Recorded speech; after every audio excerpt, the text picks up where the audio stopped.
कुछ जगहें सिर्फ टूरिस्ट डेस्टिनेशंस नहीं होती, वो एक एहसास बन जाती हैं। और ऐसी ही एक जगह है नैनीताल। हेलो एवरीवन, स्वागत है इस खूबसूरत सफ़र में।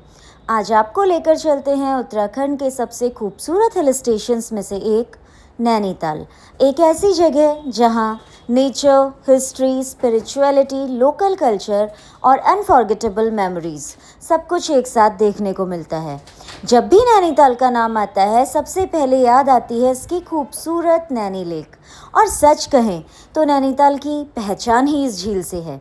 समुद्र तल से लगभग 1938 मीटर की ऊंचाई पर स्थित ये नेचुरल फ्रेश वाटर लेक पूरे शहर के बीचों बीच मौजूद है और चारों तरफ से हरे भरे पहाड़ों से घिरी हुई है। इसकी लंबाई लगभग 1.4 किलोमीटर है और गहराई करीब 27 मीटर तक मानी जाती है। लेकिन नैनी लेक की असली खूबसूरती उसके आंकड़ों में नहीं, बल्कि उस एहसास में है जो यहाँ आकर महसूस होता है। सुबह की पहली धूप जब झील के पानी पर पड़ती है तो पूरा नज़ारा किसी पॉडकास्ट जैसा लगता है, और शाम होते होते जब आसपास की रोशनियाँ पानी में चमकने लगती हैं तो ऐसा महसूस होता है जैसे पूरा शहर झील के अंदर उतर आया हो।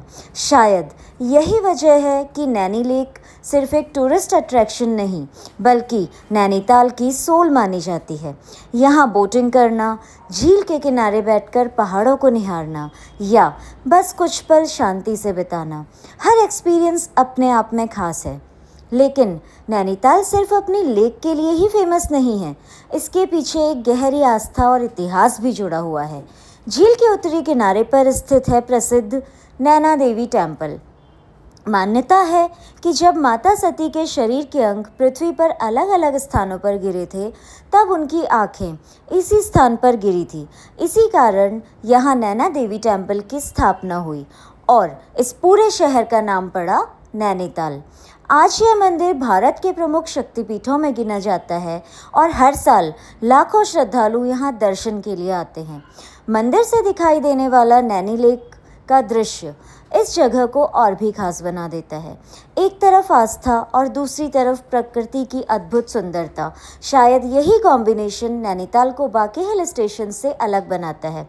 अगर हिस्ट्री की बात करें तो 1841 में ब्रिटिश बिजनेसमैन पी बैरन इस जगह पर पहुंचे थे। उन्होंने जब पहली बार इस झील और आसपास के पहाड़ों को देखा तो इतने प्रभावित हुए कि उन्होंने इसे लेक डिस्ट्रिक्ट ऑफ इंडिया कहा, और आज भी यहाँ आने वाले लोगों को वो एहसास वही होता है। लेकिन नैनीताल की खूबसूरती सिर्फ इसकी झील और मंदिर तक लिमिटेड नहीं है।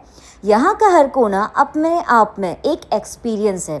शाम होते ही मॉल रोड लोगों की चहल पहल से भर जाती है।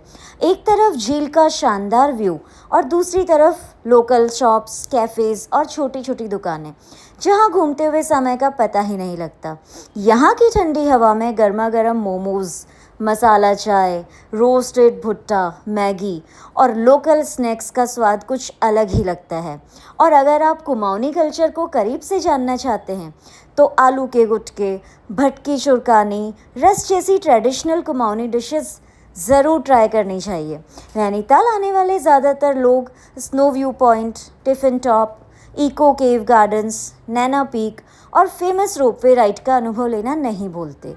रोपवे से ऊपर जाते हुए जब पूरा नैनीताल और नैनी लेक नीचे दिखाई देते हैं तो वो नज़ारा लंबे समय तक याद रह जाता है। और सच कहें तो नैनीताल की सबसे बड़ी अट्रैक्शन कोई एक जगह नहीं, बल्कि वो फीलिंग है जब बादल अचानक से आपके बिल्कुल पास आ जाते हैं, जब पहाड़ों से आती ठंडी हवा चेहरे को छूकर गुजरती है, जब झील के किनारे बैठकर समय रुक सा जाता है और जब कुछ पल के लिए शहर की भागदौड़ पीछे छूट जाती है। यही वो चीज़ें हैं जो लोगों को बार बार नैनीताल वापस आने पर मजबूर करती हैं। अगर आप फैमिली वेकेशन प्लान कर रहे हैं, couple trip, solo trip, so this is the best place.